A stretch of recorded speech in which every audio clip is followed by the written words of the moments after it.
Hello, Your Honor. Can you hear me okay? Yes. This is highly unusual, Mr. Hosley. I will allow Mr. Paffrath or him to be substituted in. What you're about to see is me firing my attorney and then representing myself in a California court of law. It's very important that as you go into this, you remember that this is a Sacramento court. Now, why does the Sacramento court matter? Well, it matters because the Sacramento court is the court that generally deals with all of the governor's matters. The governor of California is usually a stepping stone for what? Going to the White House, becoming the president. It's a big stepping stone. Guess what presidents can do once they are president? They can take judges they like and appoint them out of districts and then into federal court, which is ultimately where judges want to go. Because you go from those district courts to the federal courts, then what? You ultimately try to get picked off for the Supreme Court. And so that is the path for judges. So in other words, if you do good for the governor all the time, there might be a little bit of an incentive to make sure you rule in the gov's favor. Some of that may be at play, and I'm curious to hear what you think. As much as I don't want to allege that, that is what I was told is likely at play in the ruling of this case, where I ended up firing my attorney and representing myself. Ready for it? Goes back to my campaign for governor, where I came in second of recall candidates. Let's go. Court is calling the case of Meet Kevin Paffrath for California Governor 2021 versus Shirley N. Weber, PhD, in her official capacity as Secretary of State, State of California. Mr. Hosley, I wanted to raise an issue that was not raised by the respondent, and that is whether or not the petitioner, who is a committee and not a natural person, is an elector who has standing to seek a writ of mandate under Elections Code 13314. An elector is defined in Elections Code Section 321 as an elector means a person who is a United States citizen, 18 years of age or older, and except as specified in subdivision B, is a resident of an election precinct in this state on or before the date of an election. From the court's review of the petition itself, it does not appear that the petitioner is in fact a person, and so cannot bring this petition for writ of mandate. Sure. Thank you, Your Honor. I've had a chance to, I'm taking a look at it, but I believe, Mr. Paffrath, Meet Kevin Paffrath, he technically, I guess he would be the real party in interest here on behalf of the committee. So regarding the filing mistake, here's how this works, and this is going to show you how politics is rigged. You ready for this? So you all know that I'm known as the 51-49 guy, okay? So I say this, that I'm 51 Dem and 49 Rep. I feel like I'm relatively in the middle, and I really expect that my policies when I ran for governor aligned with this. I called myself a JFK Democrat, not to at all be aligned with RFK. It was really a conservative approach to I think, the best solutions for our problems in America. You could look up the Meet Kevin 20-point plan. It was stuff like investing in financial education and the foundation of America, improving that and dealing with homelessness, things we can all agree on, more housing, better transportation, right? Anyway, the problem is, because this was a recall election, in the recall election of an existing Democratic governor, Mr. Newsom, basically everybody running against him was a Republican. So the Republican ticket probably had somewhere around 30 names. The Democratic ticket, I was basically one of the only dogs on the Dem ticket because I'm running against the establishment. That's very difficult because guess what happens? I pick up the phone and I'm like, yo, I need an attorney. Oh, cool, what party are you? Oh, well, I'm Dem. Oh, I can't represent you. That's running against the establishment. Sorry, you'll have to call another attorney. So the only attorneys you could get are Republican attorneys.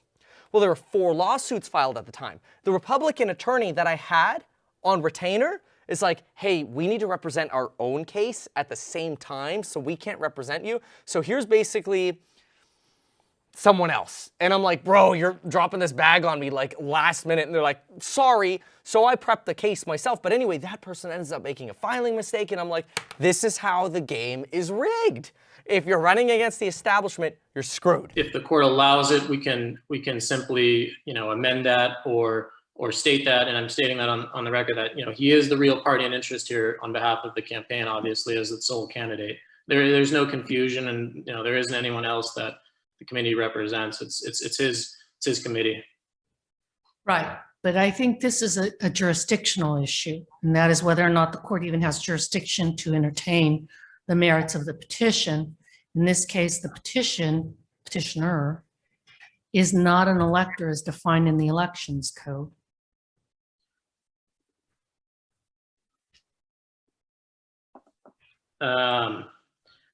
So now what you've seen here and are about to see more of is the moment where I'm texting the attorney saying, leave, get off the case, you're done. You're fired. Let me in. Let me represent the case. Just tell the judge. And I'm sending like text. I'm like one of those persons when you have your phone open, it's just go whoop, whoop, whoop, whoop, whoop, whoop. I'm like, stop talking. So I texted him whatever I could, like, please get off. And I was even calling the person who referred this person. I'm like, tell him to get off. Let me do it. 1 second. Sorry. Going back to the standing issue, Your Honor, I wanted to know if the court would allow an oral amendment to the writ so that Kevin Paffrath can be added as the petitioner, and he would be willing to represent himself in that capacity. And if he can specifically, join this proceeding as well, would that be allowed? Well, are you saying you're not representing him personally? If you are representing him individually, then and you're his counsel, then it would not be permissible for the court to hear from him individually. You are his attorney, you represent him. The court would hear from you as to the arguments on behalf of Kevin Paffrath. And second, with respect to an oral amendment to the petition, Ms. Haddad, what is your position with respect to any kind of oral amendment to amend? And as I understand, well, let me just make sure, Mr. Hosley's request is to substitute Mr. Paffrath individually as the petitioner instead of the committee. Your Honor, we would object. Mr. Hosley? And just to be clear, I don't represent him individually. I represent the committee. I just wanted to be clear about that aspect. I don't represent him personally. I would ask that, he be permitted to come in and represent himself in his capacity as such. Your Honor, we object to any oral amendment. This is highly unusual, Mr. Hosley. Here's what I will do. I mean, given that this is an election writ, given the fact that the voters' rights are implicated here, as well as a candidate's right to run for public office and the First Amendment issues involved, I will allow Mr. Paffrath to, well, first of all, him to be substituted in as the petitioner instead of the committee. But I will tell you this, Mr. Hosley, then you will not be permitted to be heard. You do not represent then anybody of any party in this case any longer. Right. That's fine. That solves the overarching jurisdictional issue. And so, it's not ideal, but well, it's not ideal from the court's perspective either. Right. I understand the respondent's objections. Thank you, Your Honor. If I may, Your Honor, can I just confirm that will Mr. Paffrath be raising this? Will the court wish to hear me address the arguments that Mr. Hosley has just raised, or will Mr. Paffrath be raising new arguments? Well, Mr. Paffrath is limited to the arguments raised in the papers. Okay, thank you, Your Honor. There's going to be no surprises. Sure. Yeah, and there's going to be no prejudice to the respondent. Whatever has been set forth in the opening memo points and authorities is what Mr. Paffrath is limited to. And so with respect to whatever arguments Mr. Hosley's made, I'm not going to ask you to respond to them at this point. Okay, thank you, Your Honor. I'm going to wait for Mr. Paffrath to be in the waiting room. Good afternoon, Mr. Paffrath. Hello, Your Honor. Can you hear me okay? Yes. I understand you've been observing the hearing by YouTube. That is correct, Your Honor. With the exception of the past few minutes here as I was transitioning over, I have. Okay, all right. So at this point, Mr. Hosley is not the attorney of record for the petitioner. The court has allowed you to substitute in for the committee. And so as you may not have heard the clarifying question from Respondent's Counsel, and that is whether or not you're going to be permitted to make any new arguments. And the court has indicated to counsel that you are not. Whatever arguments you make this afternoon are limited to what has been presented in the moving papers and nothing more. Do you understand? I understand, Your Honor. I'm Right. ready. All right, you may proceed. Okay, Your Honor. I would like to start first with actually what you began your case with. You began that you were inclined to deny our petition because you mentioned that section 2716 indicates that a trademark cannot be used in a ballot designation. And so while I understand this to be true and to be the law, I do believe it to be an inaccurate application, mostly because, actually very specifically because, the law 2716 designates that ballot designations cannot include trademarks, but the law does not indicate that a ballot name cannot include a trademark. This is a very important distinction because the law does not give the Secretary of State any jurisdiction to argue that just because something is a brand, it cannot be listed in the name of a ballot. This is beyond, of course, the argumentation that we've made that we are publicly known as Meet Kevin, whether that's on YouTube or on social media. It's very clear that we're publicly known as Meet Kevin. We've submitted the evidence to you. The polls have accrued additional polling data regarding this information. But I think the crux of the argument, and this is where I'd just like to start, and forgive me for not knowing the process because I can go through the full argumentation, so I'm going to ask for your guidance on that. But I want to start by saying that I think the application of 2716 is completely inappropriate to this. And if I can then ask you, should I continue with my arguments or do I wait and go back and forth? You can continue. I continue. Okay, then let me do this appropriately. Am I allowed, and again, forgive me for this too, am I allowed to share my screen? It looked like this. Is that okay? Counsel, can you see that? I can, Your Honor. Thank you. All right, go ahead. Okay, so we'll go step by step then. If I'm going to present my whole case, then I will go ahead and start at number one. So here's big argument Oh, hold number one. on. Your counsel has requested that a court reporter record this hearing. So the court reporter needs to take down what you're saying. You have to slow down. Okay, so slow way down so she can take everything that's being said. You got it, Your Honor. All right, you may proceed. Argument number one. It's very important to dissect the Secretary of State's argument that a brand shall not be allowed on the ballot because a brand, the way the Secretary of State defines, completely ignores the fact that brands have been allowed on the ballots in the past. See, brands consist of three types of things: products, services, and personal identities or nicknames. We know that the law allows nicknames to be on ballots. We know this to be true. So we have to differentiate. What is Meet Kevin? Is Meet Kevin a product? Does society look at Meet Kevin and think, or when they hear Meet Kevin, do they think of a product? Or do they think of a service? Or do they think of a person? If society hears Meet Kevin and believes that they hear a person or they see the image of a person, just like when somebody says, what do you think of Larry King? What do you think of Magic Johnson? If society, and Your Honor, if you are compelled to see that when someone hears Meet Kevin, they picture me, then we must understand that this type of brand is actually a legal course of allowing a name to be on a ballot. This is normal and it's been done before. The legal precedent exists. For example, Trump, we know is a brand, we know Larry King is a brand. This brings up the very important argument that we have precedent of nicknames and brands.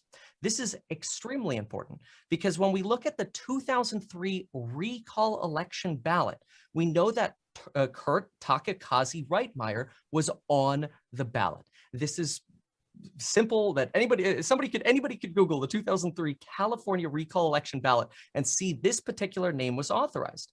Now, what's very unique about this name is this is not a product. This is not a service. This is a person's identity, just like Meet Kevin is. In fact, the LA Times on August 26th in 2003 said that Takakazi is a sumo name, and I can pull this LA Times article up, and they defined it as wind from a sword strike. So now we know that not only are there different kinds of brands, which the Secretary of State has failed to define, but we also understand that personal identity brands, such as stage names, like a sumo wrestler's name, has been allowed on a ballot before. So not only does the Secretary of State try to confuse you, Your Honor, by not providing what the actual appropriate definitions of brands are, but the Secretary of State also fails to recognize that they themselves have authorized precedent in this. They made the action that allowed Takakazi to go on a recall election ballot, which is exactly what we're looking for here. We're not looking for special treatment. We are looking for equal treatment. And this benefits the voters by making sure the voters are aware that somebody they know as Meet Kevin is able to be represented on the ballot. Now, this brings up, and I've started with this. I'm just going to do a brief recap on this. Argument number 3 for us is that applying the law of 2716 is inappropriate by the Secretary of State. This law specifically refers to ballot designations, and it's very important to know that the Secretary of State gives you a ballot designation worksheet anytime you file to be a candidate. This worksheet tells you that ballot designations are for professions or what you are currently doing. So, for example, Kevin Faulkner just had his case denied because he wanted to be known as the former San Diego mayor on his ballot, and he was denied. This is actually where the Secretary of State also has discretion. They can decide, okay, what kind of ballot designation can you have? For example, I probably couldn't put president on as a ballot designation, but I can put financial educator and analyst, which I have done. This is the limit of discretion for the Secretary of State, but beyond that, it's also where the limiting factor of trademarks comes in. See, I could not say, as Kurt Takakazi said, I could not say on the ballot designation that I'm the CEO of Target. Trademarks are not allowed in ballot designations. This is specifically what the law says. It's crystal clear that trademarks and brands are not allowed in designations. However, 2716 does not say anything about names. And this makes sense because sometimes personal brands are company names. Some people create S corporations in their personal name. Sometimes we just have personal brands that go on ballots. This is normal. Donald Trump is the perfect example of this. So just adding clarity here visually, this upper line can be your name or nickname. Legally, you can put your nickname in the top line. The only law that exists says that you are not allowed to, in the byline, put your brand. So no brands are allowed here, but there's no law that says brands are not allowed here as long as they are actually your nickname. So Donald Trump, via the byline of the Trump Organization, would not work. However, this could be real estate, entrepreneur, former president, whatever. It could be things like this as long as it's not a brand.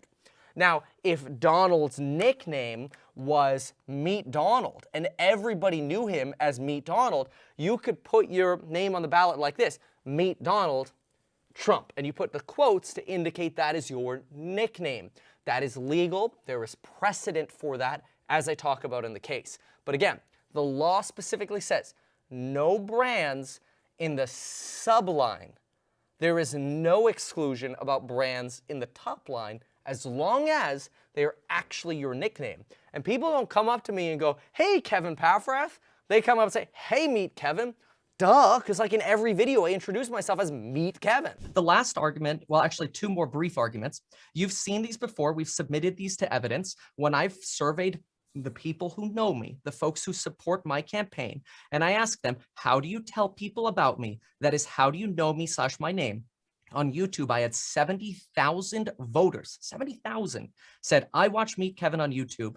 And that answer was 93%. So the vast majority of the public, of 73,000 votes, 93% know me as Meet Kevin. When they tell their friends about me, they say, I watch Meet Kevin. And I understand the first impression is odd. Why is it that somebody's name is Meet Kevin? That sounds like a verb. I understand, but so is off the insect repellent brand. That is that's a verb as well. Verbs can be nounified. And there's a special word for it in the dictionary for nounifying verbs, but we won't go there.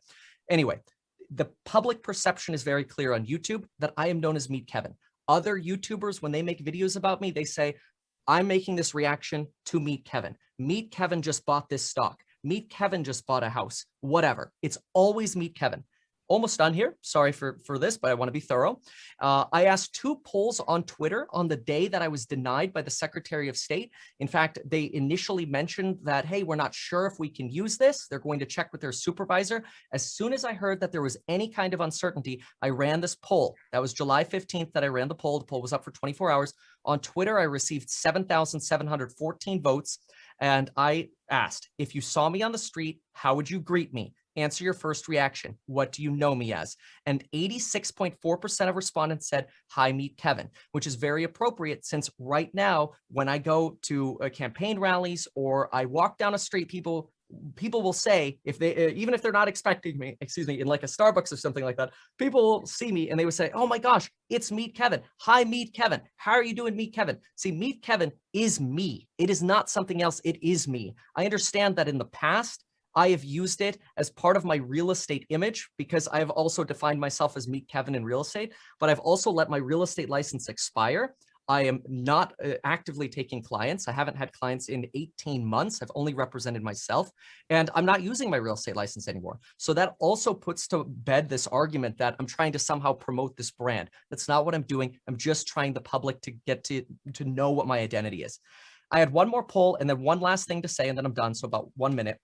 Follow-up. If someone asked you, who are you voting for? Would you say Kevin, Meet Kevin, or Kevin Paffrath? And the vast majority of respondents said Meet Kevin. Over 2/3. Well, actually, exactly 2/3 said this. Now, the last thing, because I personally believe that the Secretary of State is trying to not only mislead you on this brand argument by not properly defining this, not properly explaining their precedent, but I also believe they're trying to apply a totally inappropriate law to this particular case. This case has absolutely nothing to do with Section 2716. And I believe the Secretary of State has been derelict in these 3 particular objects already. But it gets even worse.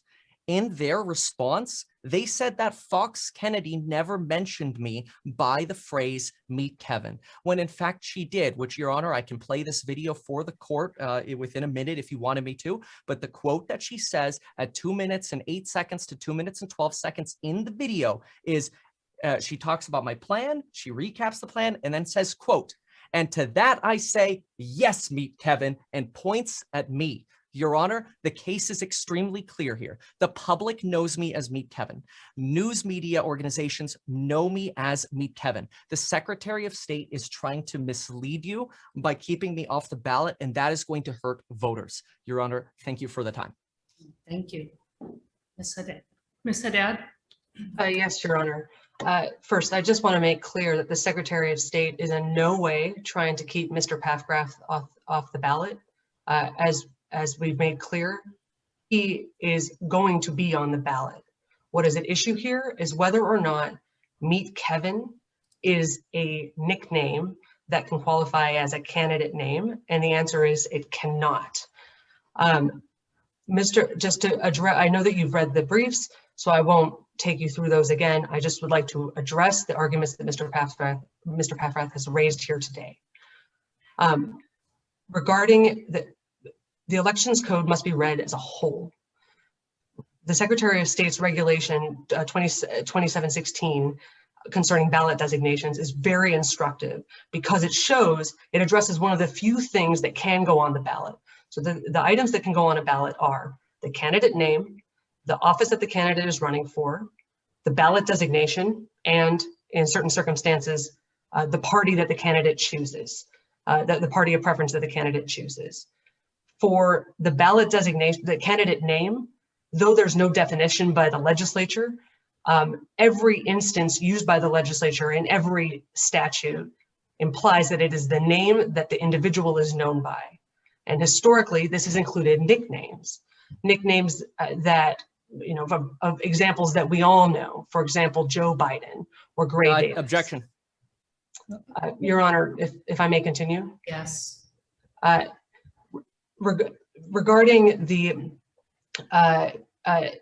fact that 2716 gets even more specific is because it has to do the fact that 2716 gets more specific is because clearly there have been issues that have been raised there in the past, but that doesn't mean that a candidate should be permitted to circumvent 2716 by inserting a trademark or service mark into the candidate name. The purpose of these statutes overall is to ensure that there is a fair election and to ensure that the ballot is neutral and to ensure that every candidate doesn't have a one up over the other. And one can easily imagine a situation where if the court were to permit Meet Kevin as a nickname today, one could easily imagine a situation where, for example, my pillow guy Lindell would seek to put his name on the ballot, or should Arnold Schwarzenegger decide to run again, Arnold the Terminator Schwarzenegger, or even Dennis the Allstate guy Haysbert. These are all brands, but that does not make them nicknames. And while to Mr. Paffrath's point that Donald Trump may be a brand name, we're not saying that no name or no nickname could ever be a brand name. But here, this is not a clear case. This is not even a close case, Your Honor. The Secretary of State makes its determination on a case-by-case basis, and it does research. They will reach out to the candidate, as Mr. Paffrath has indicated, and will determine whether or not the nickname is actually what the candidate is known by. Now, that doesn't mean that the candidate has to be known. That doesn't mean that if the candidate is known for his public business or his public persona, that is his nickname. I think common sense dictates here. And regarding the 2003 recall ballot candidate that was raised for the first time here, as I mentioned, nicknames are determined on a case-by-case basis. This was an issue from 18 years ago. It's not before the court today, and we don't know the research that the Secretary of State did at that time.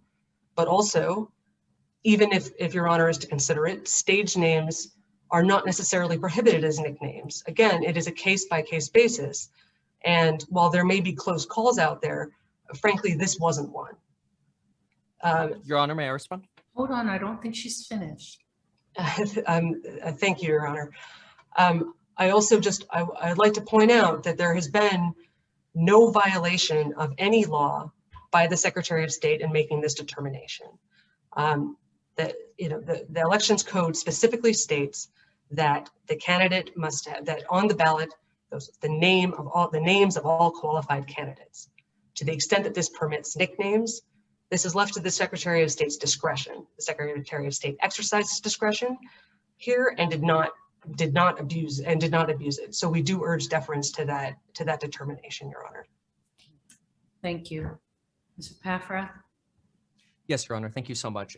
I think the first thing that I'd like to respond with, and thank you so much for the opportunity to respond here. The first thing we need to understand, and I think the court is compelled to rule on, is whether my nickname, Meet Kevin, is deceptive or hurts society in any way. The reality that perhaps by permitting my stage name, which has been done before with a sumo wrestler from 2003, would somehow open the door to a floodgate of nicknames is not up to me. That's not my problem. My belief, and this is the argument that we are making, is that the court should ask, is the public being helped or being deceived by the use of my nickname? We believe that they can properly identify Meet Kevin by the person who is running for office. The problem I have with my last name is actually something that all three of you in this Zoom hearing have experienced. You can't say my last name. And that is why I don't use my last name. And I don't blame you. I grew up with it my entire life, but you've all butchered it. And it's fine. I don't mind that. I get it. But that's why I go by Meet Kevin. When I introduce my YouTube videos, I say, hey, everyone, Meet Kevin here. I have thousands of videos saying this. And so this argument that somehow my nickname can't be allowed, but you just heard my opposing counsel say, quote, stage names are not prohibited, and suddenly my stage name is prohibited, is completely ironic and is not fair. It is not a fair application of the law. And that is why we are in court today, to make sure that we have an equal opportunity to run as a candidate in the state of California, so that way the voters can decide who they want to be their governor. This is a question of enabling the public the opportunity to choose who they want. Yes, my identity is Meet Kevin. That is who I am. That is what I'm running as. I'm running as Meet Kevin. Now, I understand on a ballot, it has to include my legal name. If I could change my legal name within the next 3 weeks, I would do that. Unfortunately, it takes 3 months to do that. But I am known by Meet Kevin, and we seek to be on the ballot as Kevin, quote, Meet Kevin Paffrath. We don't believe that causes any harm. The Secretary of State's argument is that my nickname is not bona fide, but the definition of bona fide is just legitimate and not deceptive. My nickname is legitimate. The public has verified it as legitimate. Fox News has verified it as legitimate. It is very clear. There's no question. There's no question at all that my nickname is Meet Kevin. That stands above all. And we're looking for that equal opportunity. And we just heard opposing counsel say that stage names are not prohibited. And I understand the opposing counsel mentions, oh, well, you know, we haven't done the research into 2003. The reality is it doesn't matter. It's there. The stage name has been used, but whether we use the precedent that has legally existed or her own words when she says stage names are not prohibited, the answer is very simple here. Meet Kevin deserves to be on the ballot by right. And one last argument here to make is that we've also agreed that brands are allowed on the ballot. The opposing counsel starts out their response to our petition, saying that brands are not allowed on the ballot. Yet here, opposing counsel just said, well, you know, there are definitely cases where brands are on the ballot, such as Donald Trump. So opposing counsel is dismantling their own case. They're literally telling us right here that stage names are okay and that brands are okay. We just don't like Meet Kevin. And my argument is the California voters should have the opportunity to vote for Kevin, Meet Kevin Paffrath. I should be treated equally to all other Californians, including the actual precedent we have seen on a ballot in 2003. But beyond that, we have to circle back to this law, the law 2716. Opposing counsel just mentioned there has been plenty of legislation. These were her words. I wrote them down. There's been plenty of legislation indicating that nicknames are okay. Great, wonderful. And the legislature has also created the law 2716, which says that specifically for ballot designations, trademarks are not okay. Donald Trump is a trademark. And the law, the legislature likely understood that you can't say that trademarks can't be in a ballot name because many people trademark their identities. So this idea that because Meet Kevin is trademarked, because I went out of the way to protect my identity even more over the last 8 years where my identity has evolved, the fact that I went out of the way is somehow now an argument against me is ludicrous, because again, it's not what the legislature intended. And I believe that is also upon the court to decide, did the legislature intend for 2716 also to apply to ballot names, in which case any candidate who ever runs who also holds a trademark such as Trump will not be allowed on the California ballot. So I think the case here is extremely clear. We are looking for a nickname to be included on the ballot, as has been done before. There is no law that opposing counsel has presented, or no code that opposing counsel has presented that speaks to anything otherwise. The only argument opposing counsel has is, well, if we let Meet Kevin in on, then the next time we're going to get the Terminator. That's not my problem. That's not my case. Your Honor, if I may briefly respond. Yes. First off, the issue here is not whether a name is a trademark. The issue is not whether someone whose name, such as Donald Trump, is also a trademark. The issue here is whether Meet Kevin a name belonging to Mr. Kevin Paffrath is a nickname for the ballot. And the Secretary of State determined that it is not a nickname as is commonly understood for what a nickname means. It is instead a brand. Respectfully, Mr. Paffrath misinterprets what I've said to mean that stage names are okay, but not brand names. That is incorrect. It is perfectly conceivable that sometimes a name can also be a brand name, or that a name can also be a stage name. But here, Meet Kevin is not a name and it is not a nickname. Regarding the stage name from 2003, again, this was not before the Secretary of State. We have not looked into the circumstances for approval of that name, but even on its face, clearly this one word could be taken to be a name. Regarding that Mr. Paffrath's last name may be difficult to pronounce, that's not the test as to whether a nickname, the nickname that he has suggested, is appropriate for the ballot. Similarly, it is not, the issue is not whether the standard before the court is not whether a brand name is deceptive. The issue is whether it commercializes the process and whether in fact it is a nickname. And again, Your Honor, the Secretary of State looked into it. They understand, it's understood that while many people may recognize Mr. Paffrath as Meet Kevin, he is referred to in person, as I took the court through in our brief.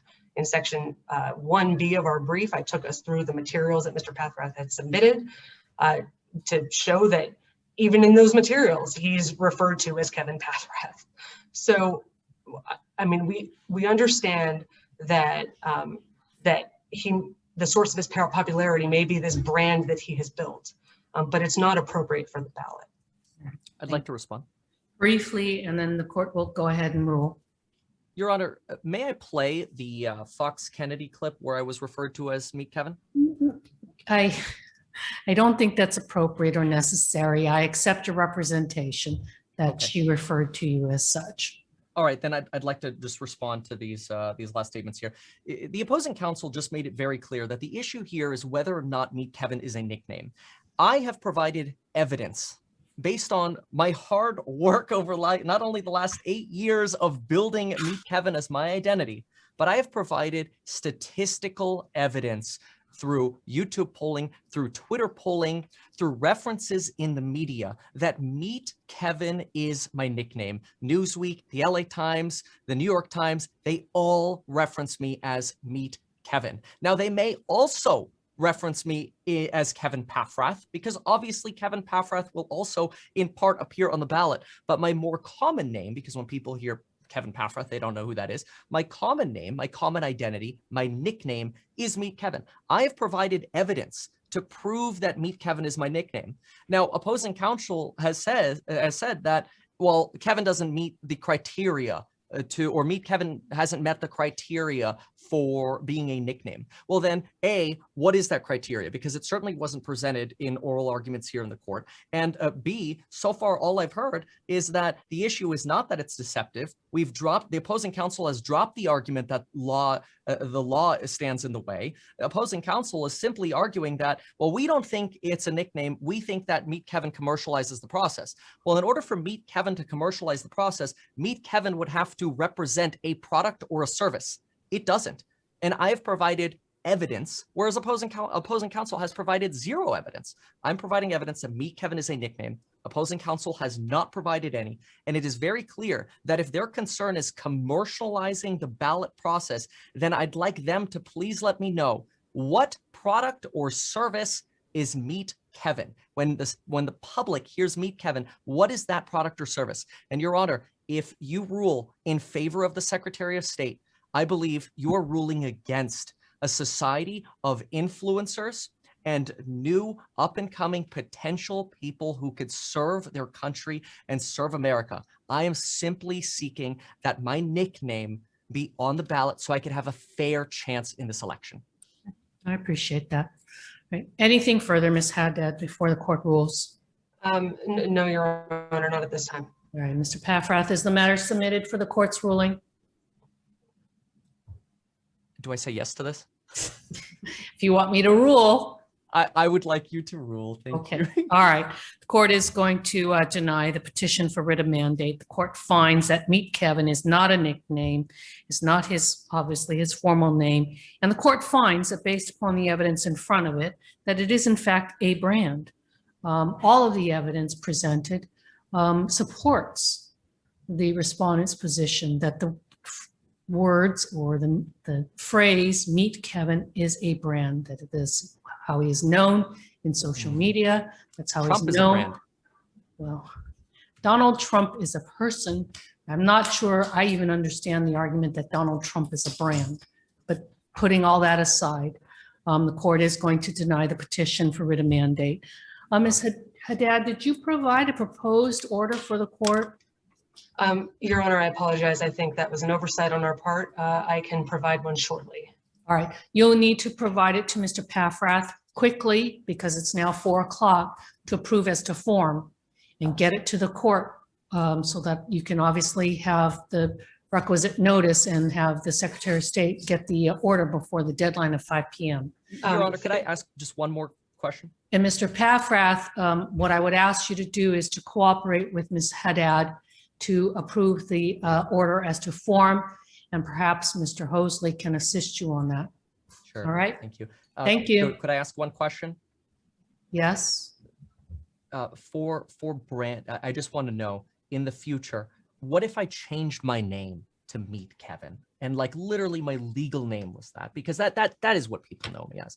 The fact that it's seen as a brand is obviously very disheartening to me. I'm not going to obviously debate it with you, but I'm devastated. I mean, basically, my opportunity in this campaign is over. My campaign is essentially destroyed with this ruling. I'm out is essentially what this ruling is. Mm-hmm. Well, Mr. Hosley will probably tell you as an attorney that the court cannot render an advisory opinion. That issue is not before me, and I can't make and give you any indication of that. If and when that comes before me, I will obviously make a ruling because at that time it will be properly before the court. So I thank you for your arguments, Mr. Paffrath, for being, I don't know if you have any legal training, but for being at least a non-attorney, you did an excellent job, and I appreciate your